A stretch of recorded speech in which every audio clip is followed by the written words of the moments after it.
Pastor. Pastor. Lumaki akong kilala sila.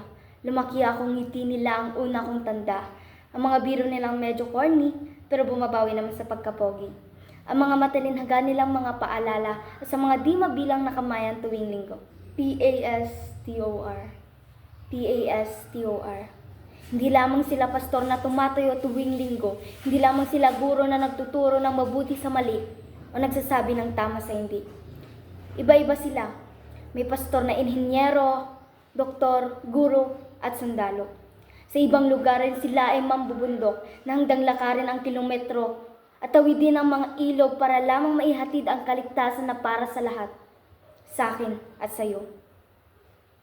Sa iba sila ay isang ama na uuwi sa tahanan na may ngiti at kalinga. At para sa akin, sa aming pastor, siya ang kaibigan na pwede naming takbuhan. Siya ang kaibigan na puno ng pasensya hindi lamang para sa kaming turuan o para pagsabihan. Siya ang kaibigan na yayakapin ka sa panahon na hindi mo na kaya. Siya ang kaibigan na handa kang samahan at mahalin sa kung paano siya mahalin ng Panginoon. Siya ang kaibigan na paglilingkuran ka dahil mahal ka. Siya ang kaibigan na mahal ka dahil mahal niya ang Diyos unang-una. Siya ang kaibigan ko, tapat at totoo. Ikaw, kailan mo sinabi o naipakita na mahal mo ang pastor mo?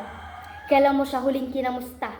Kailan mo huling sinabi na, pogi mo ngayon pastor? O sa simpleng yakap tuwing linggo?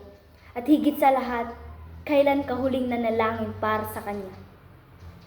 Ang tulang ito ay hindi lamang upang magbigay ng importansya sa nanatanging araw na ito, kundi magbigay ng paalala na mahalaga sila araw-araw. At kung dumating ang araw na masabihan ka na, magpastor ka na lang, maalala mo nawa na ang halaga nila hindi isang lamang o tuwing linggo lamang sila mahalaga.